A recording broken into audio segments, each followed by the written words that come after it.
have our buck and ball loaded into this early English trade gun, and we're now going to shoot the buck and ball at a 100-yard target. See how we do.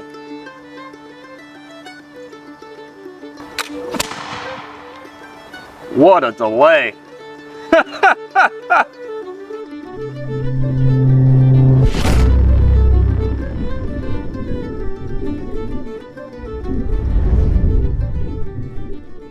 Hey there, Viewer 311, former Marine infantryman, Revolutionary War reenactor, and amateur history enthusiast. And today I'm really excited because I'm going to be taking out one of my latest acquisitions. This is a reproduction of a early English trade gun. I'll be shooting 60 caliber ball through a 62 caliber barrel and just kind of getting my first impressions and testing it out. I have yet to shoot this piece. It still has a piece of wood there in the jaws of the cock. So first things first, I'm going to actually go and put in a new flint. I have a collection of flints here that I picked up from Track of the Wolf. The lighter one, this blonder colored flint, that is what they would call a French style flint. And then the darker one is a English style flint. I'm going to pick an English flint because this is an English style gun. So I'm going to have a little bit of lead. It's going to wrap around my flint. I cut this off, actually a different flintlock. Take off that piece of wood and let's put a flint into our flintlock. The flint is now between the top and bottom jaw, and we will tighten down the screw, and that will put the flint into place. Nice and tight. There we go.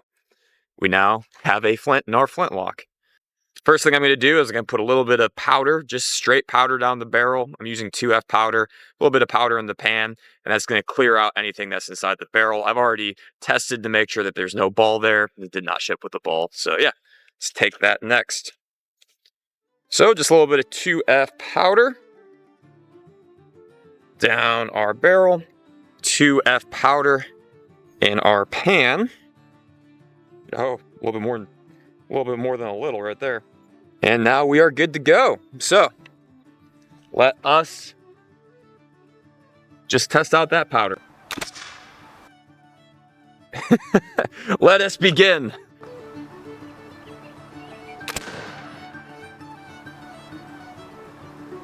I'll go over the history of this gun in another video or maybe later on this video. This is a reproduction of an early English trade gun. Think of this as just a utilitarian hunting tool that could be repurposed for other things. These were common in the 17th, 18th, and 19th century in North America. The French had trade guns as well as the English. This is based off the English one. But we're here to do some shooting because the range is currently just myself. So I don't have to worry about somebody showing up with an AR and blasting at the next range over. So with a 62 caliber Fowler and a 60 caliber round ball, I'm going to be shooting 60 grains of 2F powder. So let's set some patches out right here. There's going to be no test to see how fast this thing can shoot. I don't want to put a wooden ramrod through its paces and run the risk of breaking it. The main differences between a early English trade gun or a trade gun and a military musket of the era is that these are generally lighter guns. This is 6.5 pounds. It's a smaller caliber, so 62 caliber compared to the 69 or 75 that would have been more prevalent on military style guns. It does not have a bayonet lug. These guns were not meant to attach a bayonet to and then you could use them in the assault. It's got a little bit smaller parts. Not as durable as a military gun. It's a hunting gun. It's a utilitarian piece. So 60 grains, 2F powder, right down the barrel. We have one patch. Patch goes in second. And then we bring out our 60 caliber round ball. That's such a tight fit. All right. And with this wooden ramrod. By the mid 18th century, most of the military guns had iron ramrods. As you could imagine, having iron over wood would provide much more longevity for the ramrod, but this is just a wooden ramrod. That is this is a very tight, snug fit. 60 caliber ball is now seated all the way to the breech. Return our ramrod. Bring the firelock up. As you can see, there is our target. And let's take our first shot of our latest acquisition, our English trade gun. This is a beautiful piece. This is not about speed this morning. Close the hammer.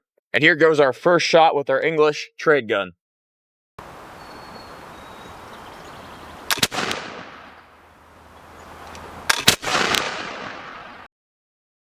I heard it hit the cardboard. Come over here. You can see that smoke leaving the touch hole.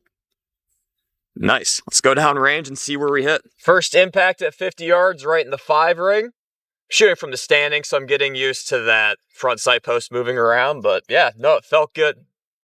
That shot felt good. Obviously, I probably yanked my trigger a little bit and then sent that off to the left, well, to the right. Let's head back, reload, and do another round. This time, let's do it from the kneeling, see if we can increase our accuracy. Well, that was awesome, so let's take another round. This beautiful piece right here was made in North Carolina by Mr. Blevins. Talked to him on the phone, and he says he's made about 800 or worked on about 800 different flintlocks. So that's always a pretty cool thing when you have somebody that's a real artist. So one thing I'm definitely realizing is I definitely do need a ball starter if I'm going to shoot this more often. Not that 60 caliber ball to a 62 caliber barrel is way tighter, obviously, than the 64 to a 69. So have no fear. We will not break the rammer on the first day out. Well, let's hope not.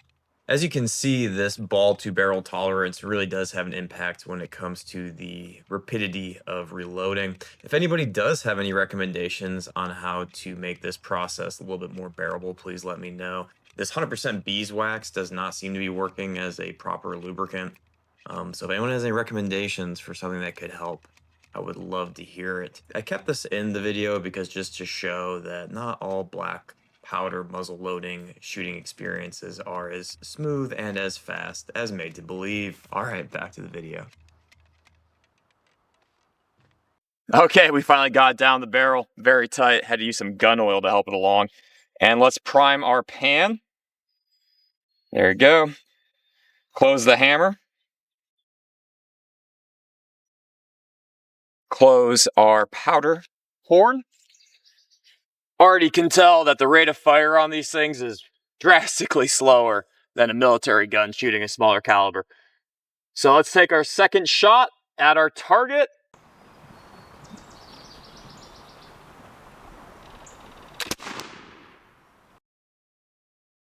It's just so enjoyable to shoot. Not as enjoyable to load.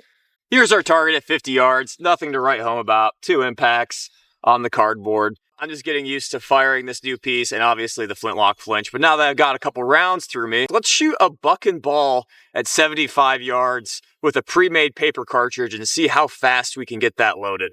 This is a buck and ball cartridge. This is a pre-made paper cartridge. This would have been a standard military cartridge used during the American Revolutionary War and all the way up until the Civil War by smoothbores. So it consists of 3 32 caliber buckshot and 1 larger 60 caliber ball. I've heavily lubed this one up, as you can tell, with some gun oil and lubricant to help hopefully load it faster. So yeah, we're going to just see how quickly it takes to load one of these. And we're going to be aiming at the target at 75 yards. So let's go. I'm going to load ball first. So I'm going to take this time as I struggle to load the buck and ball into this trade musket to kind of go over the reasoning of why I'm loading with ball first and buckshot on top. I personally have tested this out and I have found that I get a better grouping when I load ball first, buckshot on top. And even better is we have a primary source from none other than General George Washington, who states, quote, "The general recommends them to load for their first fire with 1 musket ball and for a buckshot according to the size and strength of their pieces," end quote. So this goes over the load order. That's pretty awesome to actually have that in writing, but back to the video, you can see I was able to use a screwdriver as a de facto ball starter, which really helped get those buck and ball shots down the barrel. And then my hands are pretty greasy, and I'm able to use the wooden ramrod to jam the rest of the cartridge down to the breech of the barrel. Again, hopefully I'm not wasting your time. I'm just doing this to show you kind of a behind the scenes of what's going on. This is my first time taking this trade gun out, and I'm going to show you all of it without wasting too much of your time. But I am finally able to seat that buck and ball cartridge to the bottom of the barrel and return my ramrod. So we are loaded with buck and ball. Let's take a knee and see what we can hit. We have our buck and ball loaded into this early English trade gun, and we're now going to shoot the buck and ball at a 100-yard target. See how we do.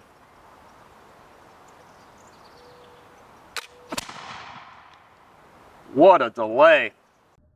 So what we have here is actually a hang fire in which there is a delay in which the sparks run down into the powder in the pan, and then there is a delay or a hang up before that goes off, sending the explosion off inside the breech of the barrel, sending our rounds down range. But what's more interesting to me as a former marksmanship instructor is that you can see all the things I am doing wrong, which is throwing off my shots. The biggest one is I'm flinching because I'm having an explosion right in front of my face, but I'm also pushing my shoulder forward to account for the recoil of the trade gun. And when I push my shoulder forward, I am actually depressing the muzzle of the gun, and that pushes that muzzle down, which then throws the shot. So there's a lot of cool things happening in this video. This wasn't supposed to happen, right? It's supposed to go off almost simultaneously, but the fact that it doesn't go off simultaneously shows me what I'm doing wrong when shooting. So yeah, back to the video. What a delay. I have that was super interesting. That just shot the paper out. Let's go down range and see what happened. Here we are at 100 yards, no impact, no idea. I'll be playing that back in slow-mo, but you can see that I completely biffed that shot. That's completely on me. So I'm just gonna kind of end the video with that. So that's gonna be just the hang fire and the buck and ball going down range, kind of going over where I sent those rounds into the abyss. I'm also finding that there's a nice little sweet spot in that 8 to 13 minute range for these shooting videos specifically. I'm trying to make these as informative yet condensed as possible so that this video is not going into 20 or 30 minutes so you don't see me reloading multiple times. If there's anything that stands out to you, any recommendations or anything you want to know, please leave a comment down below. I love engaging with the comment section. And yeah, if you have any questions, comments, concerns, post them. This whole channel is a work in progress, and I love learning alongside you. So until next time, guys, take care.